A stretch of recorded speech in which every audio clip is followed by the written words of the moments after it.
నమస్తే, welcome to Saras healthy home. మరి కేకుల పండగ అయితే వచ్చేసింది కదా. క్రిస్మస్ నుండి జనవరి వరకు అయితే రకరకాల కేకులు బేకరీస్లో ఎన్నో అమ్ముతూ ఉంటారు. మనం ఇంట్లో చేసుకుంటే ఆ ఆనందమే వేరుగా ఉంటుంది కదా. అదే మన చేతులతో పిల్లలకి చేసి పెడితే ఇంకా హ్యాపీగా అనిపిస్తుంది. మరి ఈరోజు మన వీడియోలో అయితే పిల్లల్ని దృష్టిలో ఉంచుకొని స్పెషల్గా నేను వాళ్ళ కోసం కేక్ తయారు చేశాను. పిల్లలకనే కాదు పెద్దలు కూడా హ్యాపీగా తినొచ్చు. టేస్ట్ అయితే బేకరీ కేక్కి ఏమాత్రం తీసిపోదు. ఇంట్లో ఓవెన్ లేని వారు కూడా ఈజీగా చేసుకునేలాగా ఈ వీడియోలో చూపించాను. మరి నా వీడియో నచ్చినట్లయితే లైక్ చేయండి, ఫ్రెండ్స్కి ఫ్యామిలీ మెంబర్స్కి షేర్ చేయండి. సబ్స్క్రైబ్ చేసుకుని వారుంటే సబ్స్క్రైబ్ చేసుకొని పక్కనే ఉన్న బెల్ ఐకాన్ టచ్ చేయండి. మరి ఇప్పుడు కేక్ ఎలా తయారు చేయాలో చూసేద్దాం. ముందుగా ఒక మిక్సీ జార్ తీసుకొని అందులో 1.5 కప్పు గోధుమ రవ్వను యాడ్ చేస్తున్నాను. అంటే 150 గ్రామ్స్ దాకా గోధుమ రవ్వ అయితే సరిపోతుంది. ఇది 1/2 కిలో కేక్ దాకా రెడీ అవుతుంది. ఇది మిక్సీ పట్టి పౌడర్ చేసి పక్కన పెట్టుకోవాలి. ఇప్పుడు అదే జార్లో 1 కప్పు షుగర్ని యాడ్ చేసుకొని 1 ఇంచ్ దాల్చిన చెక్క పీసుని యాడ్ చేసుకొని పౌడర్ చేసి పెట్టుకోవాలి. దాల్చిన చెక్క పీసు పిల్లల బ్రెయిన్ ఎదుగుదలకి చాలా బాగా ఉపయోగపడుతుంది. అందుకే నేను వేరే ఎసెన్స్ ఏవి వాడకుండా దాల్చిన చెక్కనే ప్రిఫర్ చేస్తున్నాను. కావాలనుకుంటే మీరు వేరే ఏ ఎసెన్స్ అయినా వాడుకోవచ్చు. తర్వాత మరొక మిక్సీ బౌల్ తీసుకొని అందులో 2 ఎగ్స్ని బ్రేక్ చేసి వేసుకొని దీన్ని కూడా మిక్సీ పట్టి పక్కన పెట్టుకోవాలి.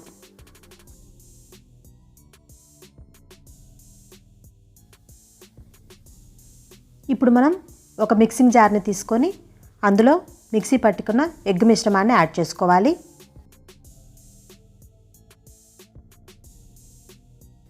ఇలా మిశ్రమం యాడ్ చేసిన తర్వాత ముందుగా మిక్సీ పట్టి పెట్టుకున్న షుగర్ పౌడర్ని యాడ్ చేసుకోవాలి. 1 కప్పు షుగర్కి 2 కప్పుల పౌడర్ అనేది ఫామ్ అవుతుంది. 2 కప్పుల పౌడర్ని ఇందులో వేసి బాగా మిక్స్ అయ్యేలాగా ఒకే డైరెక్షన్లో కలుపుకోవాలి.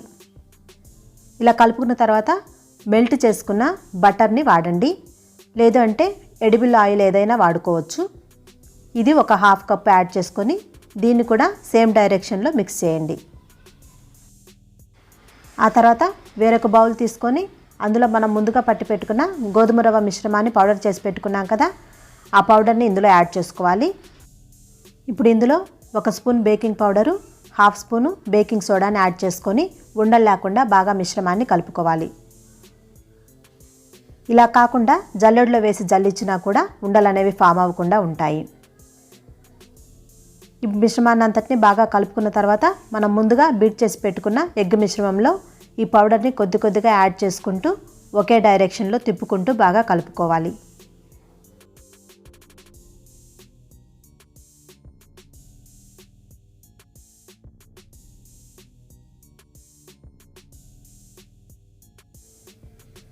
మీకు ఎసెన్స్ ఏదైనా కావాలనుకుంటే ఈ స్టేజ్లో మీరు 1/4 స్పూన్ దాకా ఎసెన్స్ని యాడ్ చేసుకొని బాగా మిక్స్ చేసుకోండి. ఇప్పుడు ఈ గోధుమ రవ్వ మిశ్రమాన్ని అంతటిని ఎగ్ మిశ్రమంలో వేసి బాగా కలిపిన తర్వాత ఒక 10 మినిట్స్ దీన్ని రెస్ట్లో ఉంచాలి. ఈలోపు మనం ఒక కేక్ మౌల్డ్ని తీసుకొని దాంట్లో బటర్ వేసి అంతా స్ప్రెడ్ అయ్యేదాకా అప్లై చేసుకోవాలి. ఇలా బటర్ అంతా అప్లై చేసుకున్న తర్వాత దీంట్లో మైదా పిండిని స్ప్రే చేసుకోవాలి. దీనివల్ల ఏంటంటే కేక్ అనేది మనకి అతుక్కోకుండా ఈజీగా ఊడొస్తుంది. ఇలా అప్లై చేసిన తర్వాత ఎక్స్ట్రా పిండి ఏదైనా ఉంటే దాన్ని దులిపేసుకోండి. ఆ తర్వాత స్టవ్ పైన ఒక మందపాటి ప్యాన్ పెట్టుకొని దాంట్లో శాండ్ని పరుచుకోవాలి. శాండ్ అవైలబుల్గా లేని వారు సాల్ట్ని కూడా వేసుకోవచ్చు. అది కొంచెం ప్రీహీట్ అయ్యేంతవరకు ఒక 5 మినిట్స్ మీడియం ఫ్లేమ్లో వేడి చేయాలి. ఇప్పుడు చూడండి, కేక్ బ్యాటర్ అయితే కరెక్ట్గా రెడీ అయింది. మనకి కన్సిస్టెన్సీ రావాలి. ఒకవేళ మీకు బ్యాటర్ థిక్గా అనిపించినట్లయితే కొద్దిగా పాలు వేసి స్పూన్తో పాలు యాడ్ చేసుకుంటూ మిక్చర్ని ఈ కన్సిస్టెన్సీ వచ్చేంతవరకు కలుపుకోండి. ఇప్పుడు కేక్ మౌల్డ్ తీసుకొని దాంట్లో ఇలా పిండి అనేది జారుగా వేసుకోవాలి. ఇలా వేసుకున్న తర్వాత దీన్ని ట్యాప్ చేయాలి. ఇలా చేస్తే ఏంటంటే ఏవైనా ఎయిర్ బబుల్స్ ఉన్నా కూడా పోయి మనకి కేక్ అనేది పర్ఫెక్ట్గా రెడీ అవుతుంది. ఆ తర్వాత మనం ముందుగా హీట్ చేసి పెట్టుకున్న శాండ్ ప్యాన్లో ఒక స్టాండ్ పెట్టుకొని దానిపైన కేక్ మౌల్డ్ని పెట్టి దాని మీద మూతను పెట్టి కవర్ చేసుకోవాలి. ఇప్పుడు మీడియం ఫ్లేమ్లో ఒక 15 మినిట్స్ పాటు దీన్ని బేక్ చేసుకోవాలి. ఆ తర్వాత సిమ్లో ఒక 10 మినిట్స్ పాటు బేక్ చేసుకోవాలి. చూడండి, కేక్ అయితే రెడీ అయిపోయింది. ఫోర్క్ కానీ టూత్పిక్ కానీ గుచ్చితే మనకి స్టిక్ అవ్వకుండా ఉంటే మనకి కేక్ రెడీ అయినట్లే. ఇప్పుడు దీన్ని మనం ఒక ట్రేలోకి తీసుకొని జామ్ తోటి అలాగే చిన్న చిన్న స్టార్స్ని తెచ్చాను నేను మార్కెట్ నుంచి, వాటితో నేను కేక్ అనేది డెకరేట్ చేస్తున్నాను.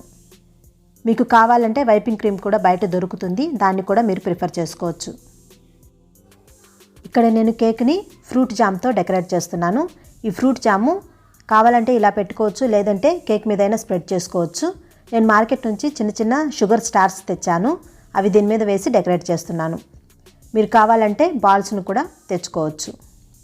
చూడండి కేక్ ఎంతో అట్రాక్టివ్గా ఉంది కదా, తినడానికి కూడా చాలా టేస్టీగా ఉంది, అలాగే చాలా ఫ్లఫీగా కూడా వచ్చింది. కట్ చేసి చూపిస్తాను చూడండి. పిల్లలైతే ఇష్టంగా తింటారు, ఆరోగ్యానికి కూడా చాలా మంచిది. తప్పకుండా ఇంట్లో చేసి పిల్లలకి పెట్టండి. మరి నా వీడియో నచ్చినట్లయితే లైక్ చేయండి, ఫ్రెండ్స్కి ఫ్యామిలీ మెంబర్స్కి షేర్ చేయండి. Thank you for watching.